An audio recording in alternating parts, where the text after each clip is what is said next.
जी अस्सलाम वालेकुम। आवाज़ आ रही है मेरी बच्चों? Okay. So you can see the screen as well, correct?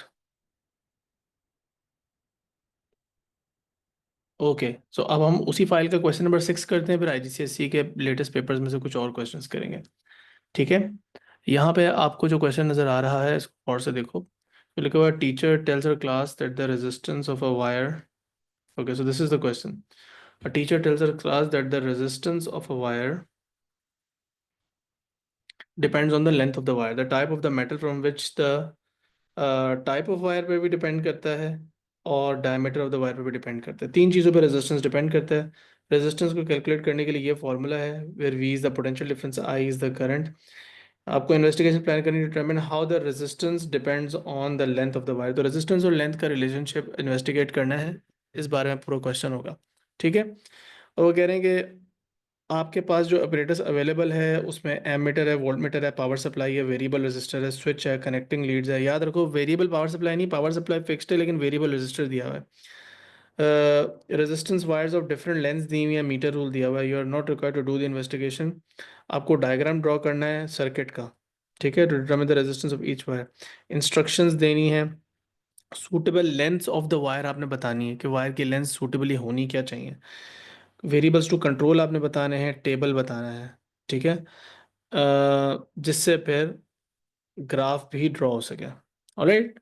तो कोई कंक्लूजन वगैरह की बात नहीं की और इस तरह की कोई बात नहीं की। साथ साथ नोटिस करो, ये भी उन्होंने नहीं ये भी उन्होंने मेंशन नहीं किया कि कोई और एपरेटस आप यूज़ नहीं कर सकते। जो एपरेटस यहाँ पे दिया हुआ है वही यूज़ कर सकते हैं, तो उसके हिसाब से हम ये क्वेश्चन करेंगे।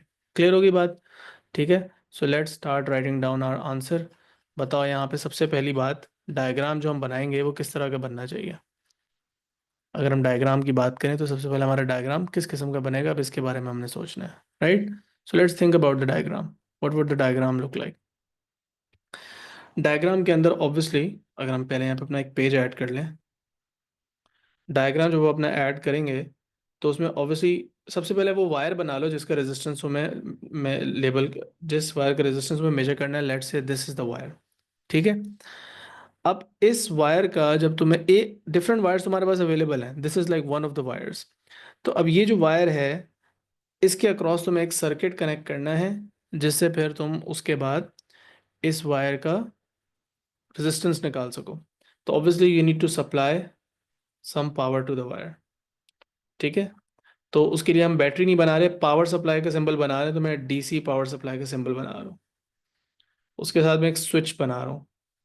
ठीक है। उसके बाद मैं एक, क्या नाम है, एमीटर बना रहा हूँ। ठीक है।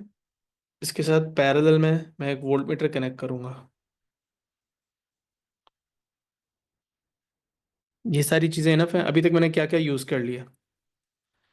एमीटर यूज़ किया, वोल्ट मीटर यूज़ किया, पावर सप्लाई यूज़ किया, वेरिएबल रेजिस्टर यूज़ किया है।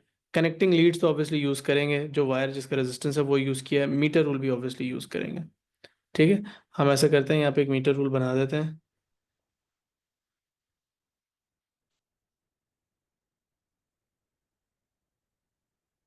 This doesn't have to be part of the circuit, but एक सेपरेट डायग्राम बनाया हुआ है यहाँ पे। ये आपका सर्किट डायग्राम बन रहा है। ठीक है। अब इसके अंदर आइडियली वैसे ये होना चाहिए, आइडियली वैसे ज़रूरी नहीं है कि आपको सारा वहाँ से अपरेटस यूज़ करना हो, लेकिन अगर वेरिएबल रजिस्टर यूज़ करना भी है तो उसकी मैं तुम्हें सेंस बता देता हूँ कि क्या बनती है। वेरिएबल रजिस्टर इसके साथ सीरीज में लगा दो। इसको ना भी लगाओगे तो आई थिंक तुम्हें यहाँ पे मार्क्स मिल जाएंगे। मैं तुम्हें मार्किंग स्कीम से कंफर्म करके बताया तो, लेकिन इसका मकसद क्या होगा इसकी मैं रीजनिंग तुम्हें बता देता हूँ। ठीक है। तो ये वायर है तुम्हारी जिसकी यहाँ से यहाँ तक तुम लेंथ मेजर कर रहे होगे। ठीक है। बाकी तुम करंट और वोल्टेज वोल्ट मीटर और एमीटर से ले लोगे। ठीक है। वेरिएबल रेजिस्टर लगा लिया, स्विच लगा लिया, हर चीज़ जो तुम्हें दी हुई थी वो तुमने कनेक्ट कर लिया। ठीक है जी। अब उन्होंने मार्किंग स्कीम में लिखा हुआ sample of the wire must be clearly identified by by label और डायग्राम और बाय लेटर्स। तो जो वायर है उसको क्लियरली लेबल करना है। तो obviously this is the wire. इसको आपने सेपरेटली लेबल किया, इसकी लेंथ वगैरह भी लेबल कर ली। ठीक है। बाकी चीज़ों के सर्किट सिंबल्स ठीक हैं, तो वो सर्किट सिंबल से आइडेंटिफाई हो गया कौन सी चीज़ कहाँ बनी हुई है। सारे सर्किट सिंबल्स सही होने चाहिए। अब यहाँ पे मैंने वेरिएबल रजिस्टर बनाया है, नहीं बनाओ तो कोई इशू नहीं है। ठीक है। बाकी कितना कोई इशू नहीं है। अब वो कह रहे हैं कि आपने मेथड बताना है, अगली चीज़ आपसे बोली है। लेकिन अब मेथड के अंदर क्यों के वेरिएबल रजिस्टर डाल दिया है, तो उसकी सेंस बनानी है, उसकी लॉजिक क्या है, वो मैं इसकी रीज़न बता देता हूँ। अब इंस्ट्रक्शंस देनी है कि कैसे एक्सपेरिमेंट परफॉर्म करना है, और साथ साथ सूटेबल लेंस का बताना है, फिर वेरिएबल्स जो कंट्रोल करने हैं उनका बताना है। तो ऑब्वियसली आपको अब जो इंस्ट्रक्शंस देनी है उसमें ये है कि लेंथ मेजर करेंगे मीटर रूल से, और उसके बाद जब सर्किट का स्विच क्लोज करेंगे तो आपने आई और वी की रीडिंग जो है लेनी है, वो आपने सही से कनेक्ट कर दिया तो उसमें कोई इशू नहीं है। लेकिन उसके बाद जो रेंज आपने देनी है रीडिंग लेंथ की वायर्स की, वो क्या देनी है। अच्छा, वेरिएबल रेजिस्टर का यहाँ पे सिर्फ ये यूज़ है, देखो कभी कभार वायर का रेजिस्टेंस बहुत लो हो सकता है, तो जैसे ही इसमें से करंट पास करेगा तो बहुत ज़्यादा करंट पास करने की वजह से वायर ओवर हीट हो सकती है। तो वेरिएबल रेजिस्टर का यहाँ पे काम आता है एडिशनल रेजिस्टेंस प्रोवाइड करना। उससे फ़ायदा ये हो जाता है कि आप इसका रेजिस्टेंस शुरू में मैक्स पे रखते हैं, और फिर बाद में आहिस्ता आहिस्ता इसके रेजिस्टेंस को कम करके जहाँ भी आपको सूटेबल लगे करंट और वोल्टेज की वैल्यू ले लें। लेकिन उससे ये कि एक आपका सेफ्टी काइंड ऑफ ऐड हो जाती है। यहाँ पे बाय द वे आप फिक्स रजिस्टर भी डाल सकते थे, बट वेरिएबल रजिस्टर का ये फ़ायदा है कि चलो आप उसको रिड्यूस करके अपनी रीडिंग्स जहाँ पे आपको अप्रोप्रिएट लग रही है वहाँ पे ले सकते हैं। ठीक है।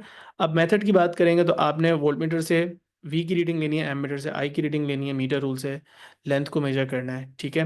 और फिर पूरा एक्सपेरिमेंट को रिपीट करना है for different lengths of wires. लेकिन डिफरेंट लेंथ्स होनी कितनी चाहिए? ठीक है।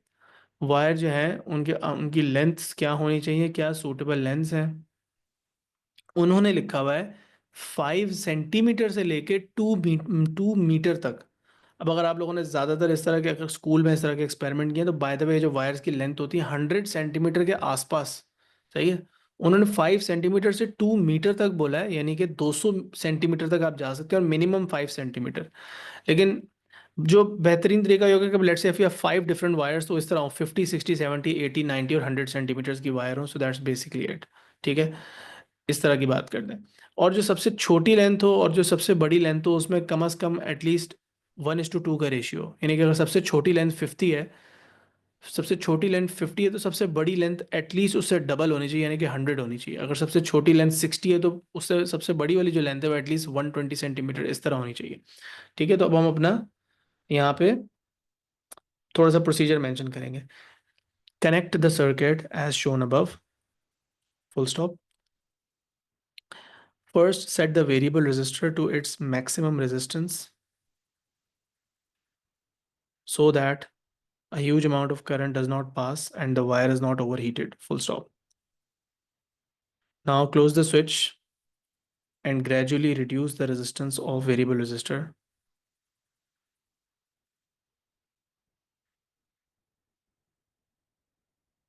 comma, then take the current from the ammeter and take the voltage reading from the voltmeter. Full stop.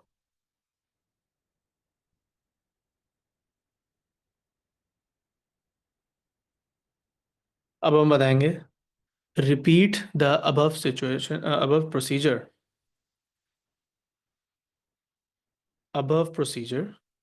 for 5 to 6 different lengths of wires.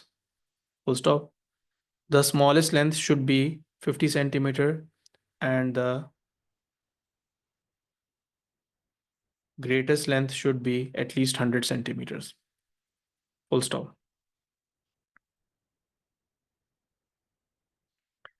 उसके बाद अब हमने बताने वेरिएबल्स कंट्रोल कौन से करने हैं। तो लेंथ तो डेफिनेटली आपने चेंज करनी है, वेरिएबल्स कंट्रोल कौन से करेंगे। देखो, शुरू में बात की थी कि वायर का रेजिस्टेंस लेंथ के साथ हमने टेकन लेंथ, वायर्स का जो मेटल है उससे भी फर्क पड़ता है रेजिस्टेंस को, और डायमीटर से भी फर्क पड़ता है। तो we have to make sure कि वायर सारी सेम मेटल की और उनका डायमीटर सबका सेम हो, बिकॉज उसकी वजह से रेजिस्टेंस को हम चेंज नहीं करना चाहते। तो ये दोनों मेंशन करना है। The variables that need to be kept constant are the type of metal from which the wire is made and the diameter of each wire. Full stop. Temperature of the wire must also be kept constant. Full stop. Temperature वाला बात भी आप लिख सकते हैं, optional है। उसके कोई एक्स्ट्रा मतलब कोई 3 बातें लिखी, उसमें से कोई एक ही मेंशन करनी है आपने, लेकिन टेम्परेचर से भी आपको पता है रेजिस्टेंस में फर्क पड़ता है मेटल्स के, तो we also mention that. Then you have to draw the table. Table के अंदर आप क्या डालेंगे? अब सारी रीडिंग्स बहुत इंपॉर्टेंट है। एक्चुअली तो आपकी यहाँ पे दो ही एक सबसे इंपॉर्टेंट रीडिंग तो जो आपकी है वो रेजिस्टेंस है ओम्स के अंदर, राइट।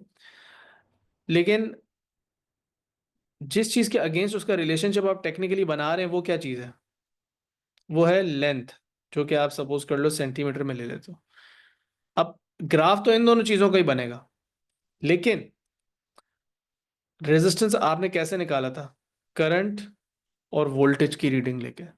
तो ग्राफ तो आप इसका और इसका ही बना लोगे, ठीक है। Although they haven't asked for you to mention कि ग्राफ क्या बनाना है, बट उन्होंने कहा था कि ऐसा टेबल बनाए जिससे ग्राफ भी बन सके। Technically if you are now going to investigate the relationship, तो you are going to be looking at these two columns, but ये भी वैल्यूज वेरी कर रही थी एक्सपेरिमेंट के अंदर, तो इनको लेना भी जरूरी था। ठीक है जी, क्लियर हो गई बात। यूनिट्स ऑब्वियसली सारे साथ में मेंशन होने चाहिए, यूनिट मेंशन नहीं करेंगे तो फिर मसला होगा, ठीक है। मार्किंग स्कीम में उन्होंने लेंथ को मीटर्स में डाला हुआ है, but I am pretty sure के सेंटीमीटर में भी डालेंगे तो कोई इशू नहीं होना चाहिए। So this was the last question in this file. अब हम क्या करेंगे, थोड़े बहुत क्वेश्चंस देखेंगे। कहाँ से, एटीपी के, आईजीसीएसई के रीसेंट पेपर्स देखेंगे, वहाँ से हम एटीपी के फर्दर क्वेश्चंस देखेंगे। तो मैं पहले अक्टूबर नवंबर 2024, मई जून 2024 और मार्च 2024 के अपने पास फोल्डर खोल लेता हूँ, ठीक है। फिर उसके बाद मैं आपके साथ शेयर करता हूँ स्क्रीन पे papers, right.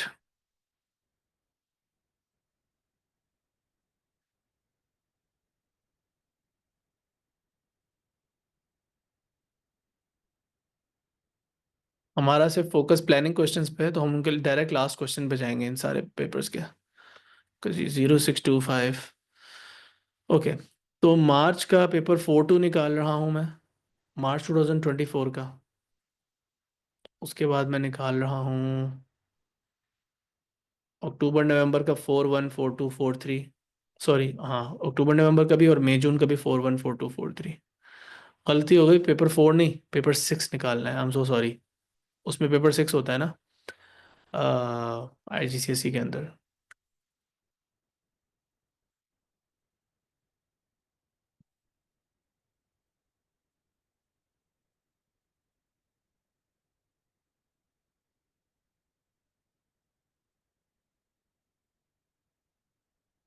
Alright,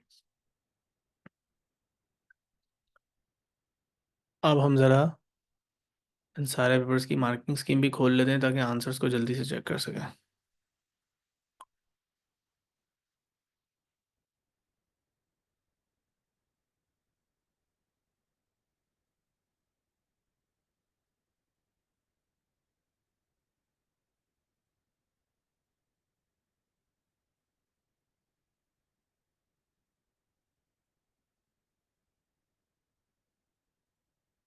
alright,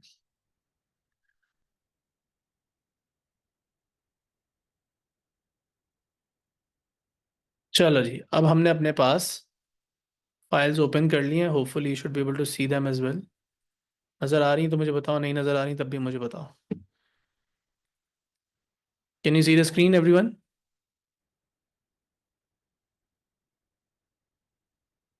okay, so सबसे पहले कौन सा करते हैं, रिवर्स ऑर्डर में चल लेते हैं। अक्टूबर नवंबर का 6-3 कर लेते हैं पहले।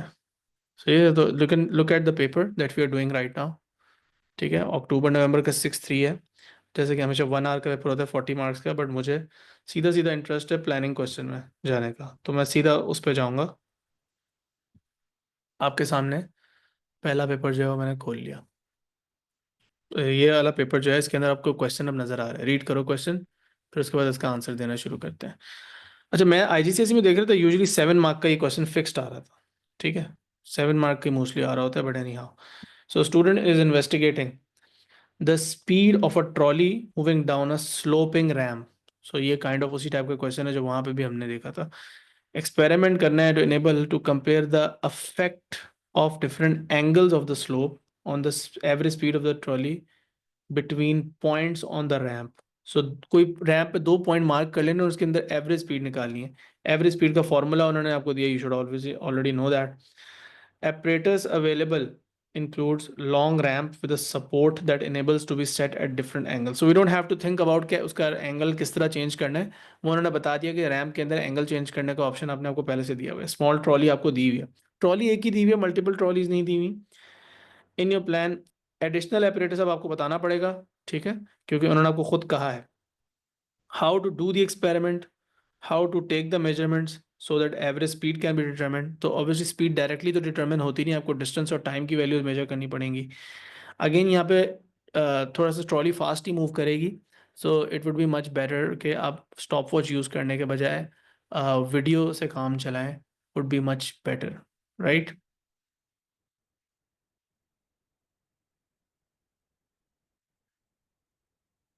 यहाँ पे आप वीडियो से भी काम ले सकते हैं, लेकिन आप सिंपल मीटर रूल और स्टॉप वॉच भी यूज़ कर सकते हैं, उसमें कोई इशू नहीं है। एंगल मेजर करने के लिए आपको प्रोट्रैक्टर चाहिए होगा। Okay, possible source of inaccuracy आपने बताना है, even if the method is carried out carefully. Carefully करने के बावजूद अनसर्टनटी आएगी, तो हम ऐसा करें स्टॉप वॉच ही मेंशन कर देते हैं, क्योंकि उसमें ह्यूमन रिएक्शन टाइम एरर जो है इसका कोई खास हम कुछ कर नहीं सकते। बस यही है कि एवरेजिंग कर सकते हैं, रिपीटेड रीडिंग ले सकते हैं। Variables to keep constant, table बनाना है, ठीक है। उसके बाद how to use the readings to reach a conclusion, so graph के बारे में भी बताना होगा। Draw diagram if it helps you explain, so we will draw diagram. Diagram हम यहाँ बना लेते हैं, हम बताएंगे भाई कि ये है हमारा स्लोप, ठीक है, ये हमारा ग्राउंड है, उसके ऊपर ये हमारा स्लोप रखा हुआ है। स्लोप के अंदर ये एंगल जो है वो थीटा हमने मेजर करना है, और इसके लिए हमें एक प्रोट्रैक्टर चाहिए होगा जो हम एसेंशली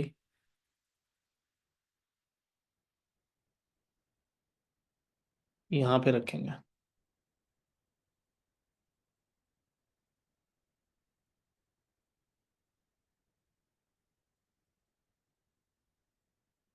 ठीक है, स्लोप को थोड़ा और लंबा कर लेते हैं। स्लोप का जो सपोर्ट है वो भी बना के दिखा देते हैं, जो भी उसका एडजस्टेबल सपोर्ट है। Let's just draw that thing, ये उसका सपोर्ट है, ठीक है। उसके बाद अपनी ट्रॉली को इमेजिन करते हैं कि ट्रॉली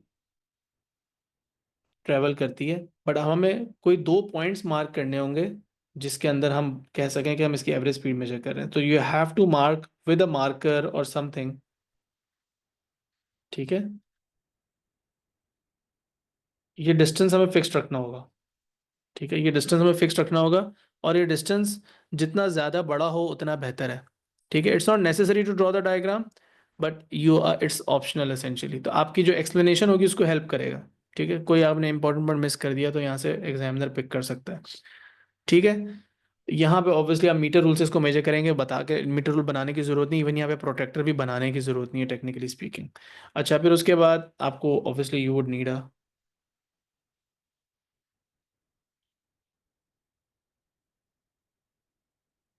स्टॉप वॉच। बेहतर तो ये होगा कि डिजिटल वाली यूज़ करें, ठीक है। चलें ना, यहाँ पे हम लाइट गेट्स यूज़ कर रहे हैं ना, पे हम यहाँ पे वीडियो कैमरा यूज़ कर रहे हैं, क्योंकि उन्होंने अनसर्टेनिटी पे फोकस किया है, तो हम ज़रा अनसर्टेनिटी को मेंशन करना चाहते हैं। वीडियो कैमरा यूज़ करेंगे तो अनसर्टेनिटी कम हो जाएगी, तो इट इज़ मच बेटर कि आप अनसर्टेनिटी को क्या नाम है रखें। अच्छा, अब पहली बात, एडिशनल ऑपरेटर्स जो चाहिए उसको पहले सीधा सीधा मेंशन करते हैं, और क्यों चाहिए ये भी बता देंगे, ठीक है। A protractor is needed to measure the angle of the slope from the horizontal bench, full stop. A meter rule is needed to measure the distance between the two fixed point between which the average speed will be measured, full stop. And a stopwatch is needed to measure the time it takes for the trolley to get from point A to point B, full stop. Since I've mentioned point A and point B, I've also marked it on my diagram ताकि examiner देख सके, ठीक है। यहाँ पे मैं distance D भी लिख सकता था, खाली एग्जामिनर प्रोटेक्ट वहां से देख लेता। डायग्राम बनाते थे तो आपकी एक्सप्लेनेशन थोड़ी शॉर्ट हो जाती है, ठीक है। इस पूरी बात के बाय द वे सिर्फ एक नंबर था, सिर्फ एक नंबर था इस बात का, ठीक है। अब हम मेथड की बात करेंगे, मेथड भी ज़्यादा कोई कॉम्प्लिकेटेड नहीं है, तो उसका भी प्रॉब्ली एक ही नंबर होगा या मैक्सिमम दो नंबर होंगे। तो मेथड को लेकिन ये है कि थोड़ा सा फिर भी डिस्क्रिप्टिव वे में लिखना चाहिए, ठीक है जी। तो अब हम क्या मेंशन करेंगे, बताओ। सबसे हम पहले बोलेंगे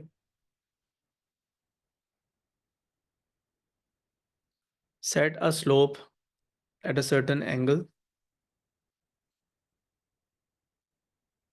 and measure it using the protractor, full stop.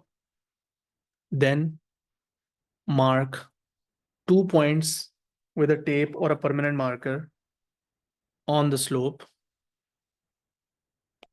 and label them point A and B, full stop. The distance between these 2 points should be kept as large as possible, full stop. A distance between 50 centimeters to 100 centimeters is suitable, full stop.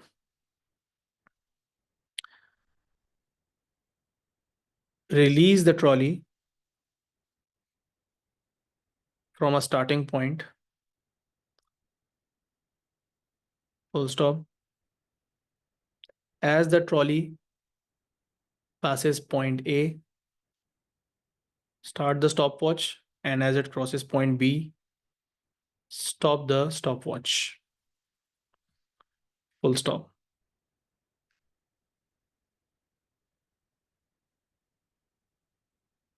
उसके बाद लिखोगे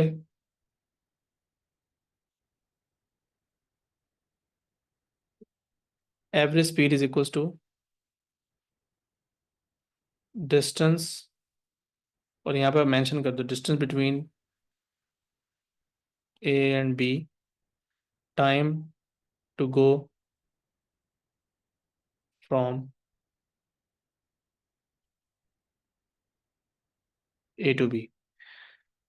ठीक है, average speed निकाल दी। उसके बाद हम बताएंगे अब repeat the above experiment for different angles. Repeat the above experiment for different angles, comma, take at least 5 to 6 sets of readings, full stop. All right. अब आपने टाइम मेजर कर लिया, डिस्टेंस मेजर कर लिया, एंगल मेजर कर लिया, angle change करके पूरा मेथड एक्सप्लेन कर दिया एसेंशियली। अब आपसे वो कह रहे हैं कि सोर्स ऑफ इनएक्यूरेसी बताएं। सोर्स ऑफ इनएक्यूरेसी क्या होगी यहाँ पे?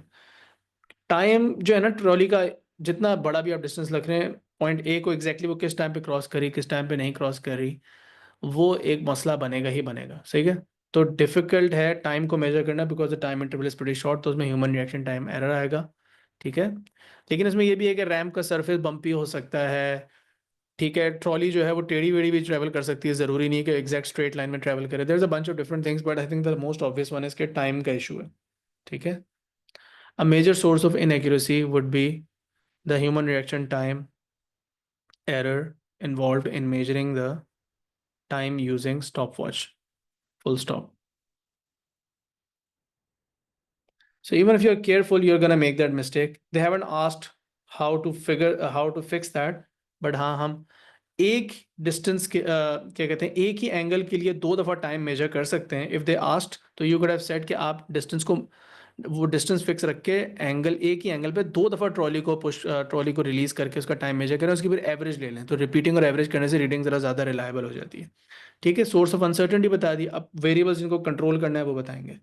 तो कौन से वेरिएबल्स को कंट्रोल करना है बताएं। The distance between point A and B should be constant, full stop. The trolley must also always start from the same point, full stop.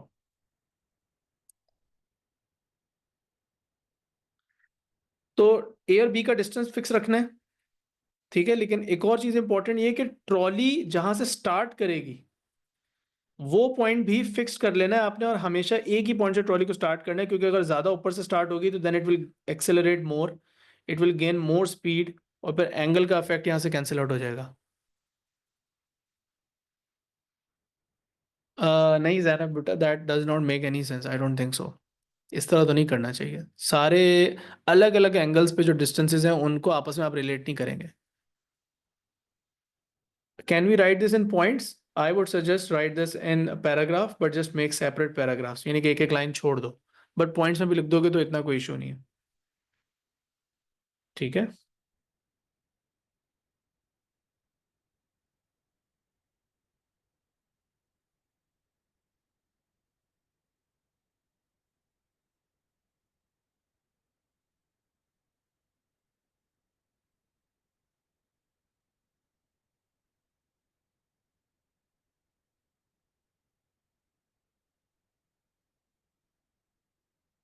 Alright, तो अब हमने ये भी बता दिया कि कौन से दो वेरिएबल्स बताएं जिनको कांस्टेंट रखना है। उसके बाद मार्किंग स्कीम में तो एक ही दिया हुआ था, बट आपको जितनी चीज़ें आंसर जहन में आ रही है आप लिखो, ठीक है। उसके बाद अब वो कह रहे हैं कि आपने टेबल बनाना है। टेबल जो बनाना है उसके अंदर क्या चीज़ें इंपॉर्टेंट है, सिर्फ स्पीड और डिस्टेंस नहीं आ सकता, सॉरी, स्पीड निकालिए तो उसके अंदर डिस्टेंस और टाइम की मेजरमेंट एक्चुअली ली थी। तो टेबल जो आपका बनेगा उसके अंदर ऑब्वियसली आपका डिस्टेंस तो फिक्स्ड है, तो जो चीज़ फिक्स्ड है उसको वहां पे डालने का कोई तुक नहीं बनता। तो टाइम आएगा सेकंड्स में। और ओ, एक और बहुत इंपॉर्टेंट चीज़ भूल गया मैं, भाई जो इंडिपेंडेंट वेरिएबल था वो भी तो आएगा ना। टाइम हर बार डिफरेंट आएगा ऑब्वियसली। एंगल जो है वो डिग्रीज में होगा, ये यहाँ पे आएगा। टाइम आएगा सेकंड्स में। और एवरेज स्पीड आ जाएगी जो कि होगी मीटर्स पर सेकंड में। बट इंपॉर्टेंट बात याद रखिएगा कि डिस्टेंस को ऐसे डालने की ज़रूरत नहीं, क्योंकि वो तो एक ही सेम रिपीट हो रहा होगा बार बार। ठीक है। सो टाइम, स्पीड और एंगल जो है वो आपने जाहिर सी बात है टेबल में डालना है, because you will be changing the angle every time. ठीक है। उसके बाद उन्होंने आपसे पूछा कि अब और आगे क्या करना है, how to use the readings to reach a conclusion. So use the readings to reach a conclusion, so plot a graph of, let's say angle, angle और स्पीड का ग्राफ प्लॉट कर दें। ठीक है। Alright, plot a graph of angle versus average speed to see the relationship between them, full stop। Definitely मुझे लग रहा है मार्किंग स्कीम में गलत है, बिकॉज स्पीड और टाइम का बनाने से क्या फ़र्क पड़ेगा, हमें तो एंगल के बीच में और स्पीड के बीच में रिलेशनशिप डिटरमिन करना था ना। That's what this said, angle और एवरेज स्पीड का इफेक्ट एक दूसरे पे मेजर करना था। तो आई थिंक डेफिनेटली एंगल और स्पीड का ही ग्राफ बनना चाहिए, बिकॉज टाइम तो वो तो एंगल चेंज करने की वजह से ही चेंज हो रहा था इस वाले क्वेश्चन में। और मैंने जितने भी आईजीसीएसई के क्वेश्चन देखे उसमें एक एडिशनल पॉइंट्स का सेक्शन सेक्शन भी होता है, जिसमें वो कोई इस तरह की बात करते हैं, जैसे एडिशनल पॉइंट्स में कोई एक आप लिख सकते हैं। At least 5 sets of data taken हम ऑलरेडी लिख चुके हैं, तो हमें इसके मार्क्स मिल चुके हैं। जो आपने कंट्रोल करने थे, वेरिएबल जिनको कंट्रोल करना था, वहां पे ऊपर लिखा हुआ कोई एक मेंशन करें, नीचे लिखा है कोई एक और वेरिएबल भी लिखा हो, तो हमने ऑलरेडी दोनों मेंशन कर दिए। राइट, एक ये मेंशन किया, एक ये मेंशन किया स्टार्टिंग पॉइंट वाला भी, तो ये भी काउंट हो गया। अब एडिशनल पॉइंट का एक ही नंबर है। और फिर एक और बात लिखी हुई है कि जैसे मैंने आपको बताया था कि ये जो इनएक्यूरेसी है, major source of inaccuracy, inaccuracy था ये, मेजर सोर्स ऑफ इनएक्यूरेसी जो है ह्यूमन रिएक्शन टाइम, उसको कैसे डील करना है। मतलब एक ही क्या कहते हैं सेट ऑफ रीडिंग के अंदर दो दफ़ा आप जो है वो टाइम मेजर करें फिर उसकी एवरेज लें, ये भी बता दिया था ऑलरेडी। तो एडिशनल पॉइंट जो आपके जहन में आ रहे हों वो लिख देने चाहिए, जैसे कि वेरिएबल वो जब कांस्टेंट वेरिएबल्स का पूछते हैं तो एक ही क्या होता है मार्किंग स्कीम में, लेकिन दूसरा भी लिख दिया करो, क्योंकि एडिशनल पॉइंट से आपको उसके मार्क्स मिल सकते हैं। ठीक है। So this was a pretty straight forward one, मतलब कोई इसमें कॉम्प्लिकेटेड नहीं थी, कैलकुलेशन बड़ा सीधा सीधा सा था। ये वाला हमने पहला क्वेश्चन कर लिया। ठीक है। अब जो दूसरा क्वेश्चन करना है वो कौन सा है उसको देख लेते हैं। आई थिंक अब ज़रा चेंज अप करते हैं, अक्टूबर नवंबर के बजाय मई जून पे जाते हैं। और मई जून वाला 24 का पेपर 6 देखते हैं, 6-2। ठीक है। और इसके अंदर डायरेक्ट मैं लास्ट लास्ट क्वेश्चन पे जाऊंगा, because that's what we are interested in.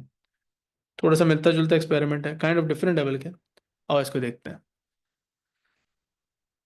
All right.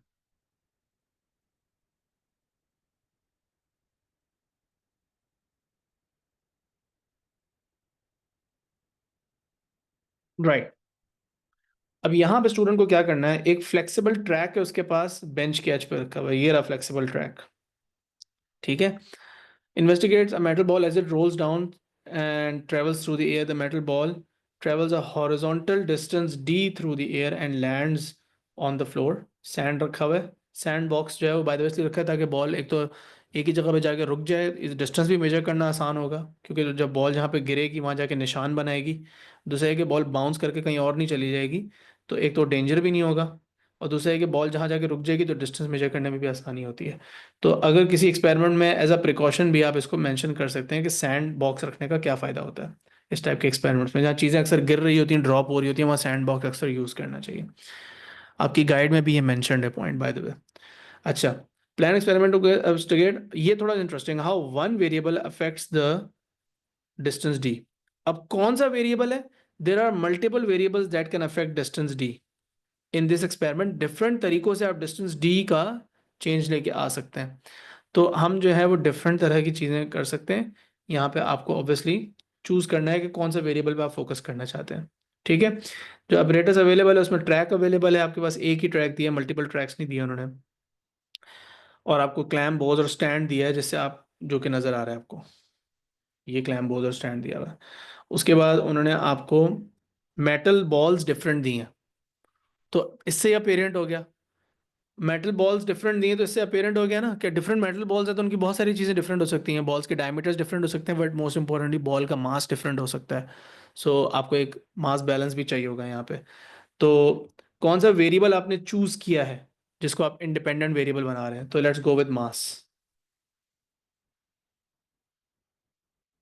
ठीक है, let's just go with the mass, easy, बस ज़्यादा कॉम्प्लिकेटेड नहीं, मेजर करना भी आसान है।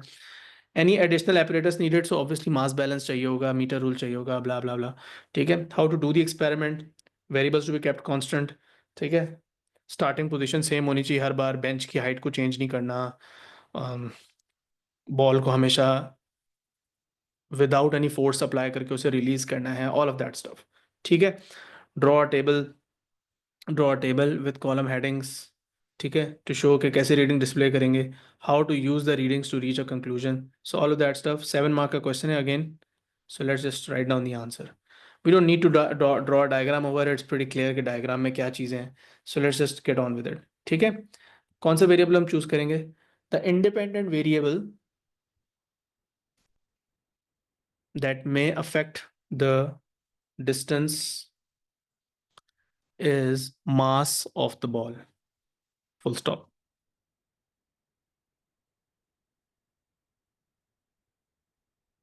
अब एडिशनल apparatus क्या चाहिए हम आपको बताएंगे। To measure the mass of the ball we would need a top pen balance, full stop। To measure distance d we would need a meter rule, full stop।